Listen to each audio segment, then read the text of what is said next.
திருமிழாழ்வார் தான் நினைக்கிறேன்.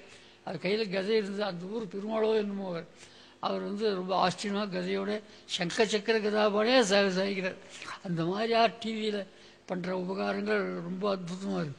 அப்படிப்பட்டதான ஆச்சரியமான அந்த மகோத்சவத்தில் இப்போ கலந்துருவோம். அநேகமாக எல்லா திவ்யதேசத்து பெருமாளும் அங்கங்கே திவ்யதேசத்தில் இருக்கிற பெருமாளுக்கு கைகரியம் பண்ணுற பெரியவாளுக்கெல்லாம் இங்கே சத்காரம் பண்ணியிருக்கா.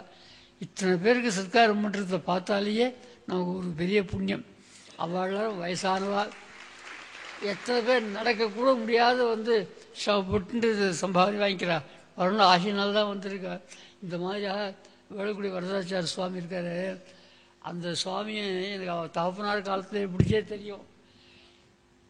அவருக்கும் என்ன சின்ன பால்யத்தில் பிடிச்சி தெரியும். அவர் தகப்பனாருக்கு வாகமிருத ரிஷின்னு பேர். வாயை திறந்தா அமிர்தம்தான் கொட்டும். அது பெயர் அவருக்கு ரொம்ப பொருத்தமான பெயர், வாக அமிர்த ரிஷி. அதே போல் பிள்ளையும் ஆரம்பிச்சிருக்கார். ரொம்ப நன்னா பண்ணுறார். அவர் மாம்பழத்துக்கு உபன்யாசத்துக்கு வந்துட்டு அப்புறம் கடைசியில் ஏதோ சொல்ல ஆரம்பித்தேன் என்னை பற்றி சொல்கிறதுக்காக. சொல்லிச்சு கரண்ட்டு கட் ஆகிடுது. சரி சொல்லிட்டு ஒரு 2 நிமிஷம் நிறுத்திட்டார். அதுக்கப்புறம் எல்லோரும் என்ன பண்ணால் அவர் நிறுத்திட்டாரே, இவர் என்ன சொல்ல வந்தவர் இல்லையே நிறுத்திட்டாரே, அது மறுபடியும் அதே ஆரம்பிக்கணுமேனு மனசில் நினச்சிட்டு இருந்தா. 5 நிமிஷம் கழிச்சு கரண்ட்டு வந்துடுது. வந்தவுடனே மறுபடியும் விட்டே ஆரம்பித்தார். என்னை பற்றி ஸ்தோத்திரம் பண்ணுறதுக்காக தான். என்னை பற்றி ஒரு 5 நிமிஷம் ஸ்தோத்திரம் பண்ணுறாரு. 5 நிமிஷம் மட்டும் 50 நிமிஷம் மட்டும் தோணும். அவ்வளோ ஆச்சரியமாக வாக அமிர்த ரிஷி அமிர்தத்தை பொழிஞ்சு என்னையும் ஒரு பொருளாக ஆக்கி எனக்கு ஒரு பெருமை என்னென்னா இன்னும் ரேஷத்துக்குள்ள காலக்ஷேபம் பண்ணேன். இன்னும் ரேஷங்கிட்ட ஸ்தானம் வாங்கிட்டேன். இப்படிப்பட்ட பெருமையை அது ஒன்று தவிர வேறு எதுவுமே என்கிட்ட கிடையாது. எங்கள் தமையனார் சுவாமி வில்லியூர் நாராயணாச்சாரன் பெரிய மகாஜாத்தா. அவளாரும் இந்த சம்பிரதாயத்துக்காக பாடுபட்டுவா. இந்த மாதிரி கோஷ்டியை பார்த்தா எங்கள் தமையனார் கண்ணில் தாரதாரே ஜலம் விட்டு அழுவு. பாகவத்தை புத்தி இருந்தது எங்கள் தமையனாருக்கு. கோஷ்டிபுரம் சுவாமி அவளுக்கெல்லாம் இருந்திருக்கு. எங்கள் தமையனாருக்கு ரொம்ப அதிகம் கீழ்கரையில். அப்படிப்பட்ட எங்கள் தமையனார் அவளாரும் ரொம்ப விடுவா. இந்த மாதிரியான கோஷ்டியை இப்போ இன்றைக்கி தான் பார்க்கும். எனக்கு ரொம்ப சிரமமாக இருக்குது. என்னால் பழையபடி நிற்க முடியல, உட்கார முடியல, ஒன்றும் பண்ண முடியல. இருந்தாலும் இந்த கோஷ்டியை 1 மணி அவகாசத்துக்கு மேலே இருக்கும். நான் இப்போ பார்த்து இங்கே உட்காந்து இதெல்லாம் சேவிச்சுட்டுருக்கேன். மனசுக்கு ரொம்ப சந்தோஷமாக இருக்குது. இந்த கைங்கரியத்தை அவர் பண்ணுற வேலுக்குடி சுவாமி இன்னும் பல்லாண்டாக இருந்து இந்த கைங்கரியத்தை மேலே மேலே நன்னாக நடத்தின்னு வரணும். அவர் பிரவச்சனமே ரொம்ப நன்னாக இருக்கும். நானும் இப்போ எத்தனை பேர் உபன்யாசங்கள்லாம் பண்ணுறேன். அனாவசியமாக நாராயண காசை என்று தொடங்கி கண்டத்தை பேசிட்டு இருப்பா. புராணத்தை பற்றி பிரயாசம் பண்ணுறார் பெரிய ஒரு ஆச்சாரியன். நாராயண காசை என்று தொடங்கின்னு நாராயண கதை சொல்கிற ஆரம்பிச்சுட்டு நியூஸ் பேப்பர் கதைகள் அதெல்லாம் ஊர் உங்களுக்கு சொல்லிட்டு அது தற்காலத்துலேயே இருந்துட்டு. அந்த மாதிரி அந்த போகாத எப்போ பகவத் விஷயம்னா பகவத் விஷயம் தவிர வேறு எதையும் அண்ணன் போகணும். நீங்கள் உபன்யாசம் கேட்குறோம், நம்ம யார் பார்க்கா இதெல்லாம் பார்த்து பார்க்க வேண்டாம். உபன்யாசம் பண்ணுறவர் எப்படி பண்ணுறாரு அப்படின்னு போகிறா. பகவத் விஷயம் தவிர வேறு எதுவும் வரக்கூடாது. அந்த மாதிரி யார் உபன்யாசம் கேட்கணும்னா இந்த மாதிரி இடத்துக்கு தான் போகணும். அப்படிப்பட்டதான கதையை பூலோகம் முழுக்க சேஷன். இது பூலோகமே இல்லை, இது வைகுண்ட லோகம்தான். வைகுண்ட லோகத்துக்கு கூட இந்த மாதிரி அனுபவம் கிடையாது. ஒருத்தர் கேட்டார், மோட்சத்துக்கு வரையான்னு பெருமாள் கேட்குறா பதில் சொல்கிறார்.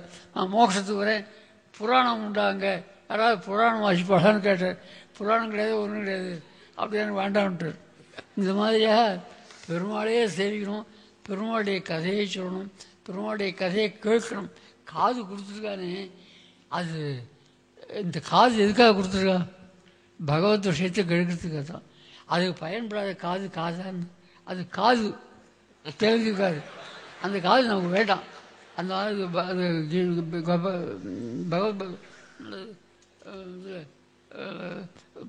புராணங்களாக அதை பற்றி நிறைய சொல்கிறா.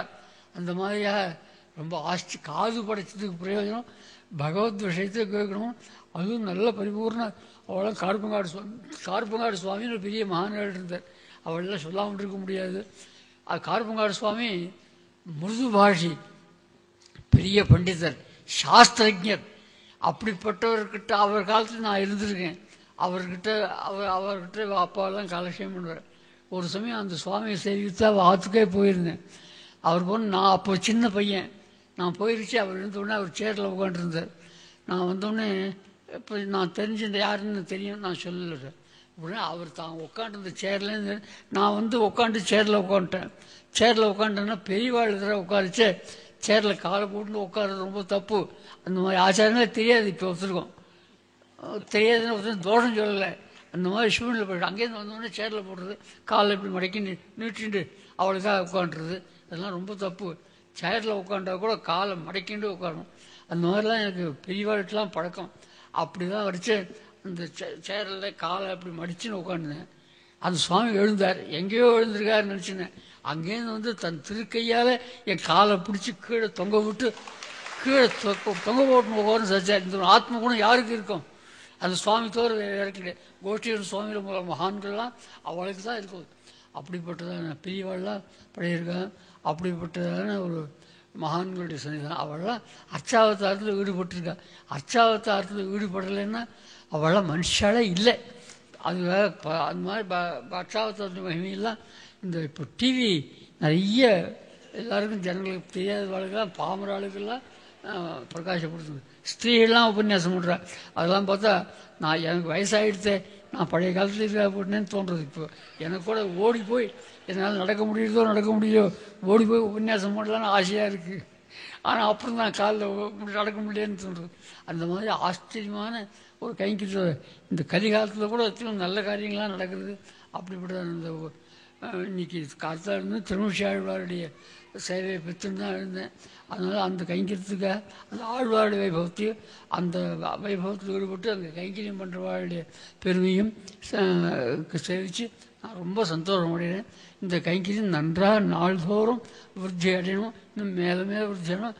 அந்த சுவாமியும் பல்லாண்டாக எழுதுக்க வேணும்.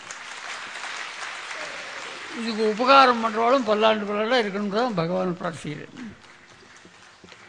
ஸ்ரீமதி அழைசிங்கர் அவருக்கு பல அலுவல்கள் இருந்து வெளியில போக வேண்டிய முக்கியமான நிர்பந்தம் இருந்திருந்தாலும் அவசியம் இந்த நிகழ்ச்சிக்கு வரேன் அப்படின்னு சுவாமி நியமித்தார்.